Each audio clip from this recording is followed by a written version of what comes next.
All right, so in this video, we are going to talk about how a border dispute between the United States and Mexico ultimately leads to the U.S.-Mexican War. And so what we're looking at here is the territory that the United States claims is here and includes all this purple territory as well. Now, the territory that Mexico claims is further south and also includes this purple territory. So this purple territory is claimed by both Mexico and the United States. Well, a dispute over a border is very easy.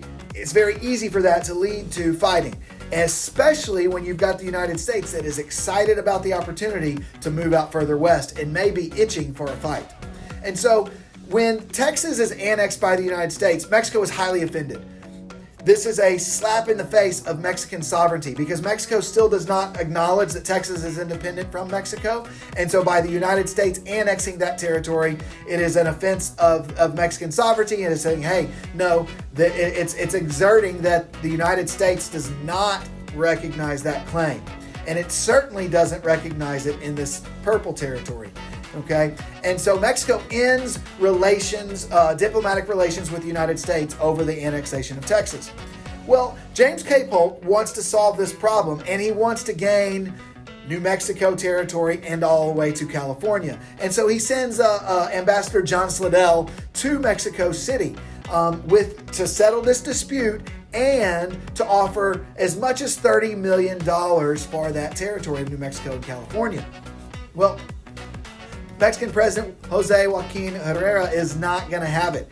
He refuses to even hear Slidell and welcome Slidell into Mexico City or to see him because he knows what's coming. He knows that they want this territory, and he knows that it's about his border dispute, and he wants nothing to do with it. And so that's a snub. And so President Polk is offended by this snub, and he then orders the troops that have been right here on the border of the Nueces River. General Zachary Taylor has these troops right there on that border on the American side of the Nueces. Well, after this snub, Polk orders Taylor to cross the Nueces into that disputed territory. From the Mexican perspective, what he's just done, what Zachary Taylor and James K. Polk have just done, they have invaded Mexican territory. But the United States is okay with this because they're saying, no, it's not. It's our territory. And so if it ends up in a fight, that's okay because the United States has eyes on more territory anyway. So that's the beginning.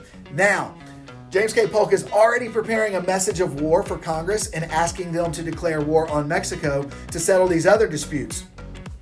While he's doing this, Mexico kind of gives him a gift and, in a sense, a diplomatic gift because Mexico is defending their sovereignty because they claim that territory, sends troops across the Rio Grande. Now that the United States has sent troops across the Nueces, Mexico then sends troops across the Rio Grande. And that, according to the American perspective, now Mexico has invaded American territory. Well, needless to say, a fight happens between these two armies in this disputed land, and 16 Americans are killed or wounded. And so James K. Polk changes his war message, his speech that he's prepared. And he now adds, Mexico has invaded our territory and shed American blood on American soil. And the nation is prepared for war, and Congress declares war. And so this is how war breaks out over a border dispute, over the Texas border dispute. And the United States is okay with it because the United States has eyes not just for Texas, but for New Mexico and California. And we'll see how that turns out.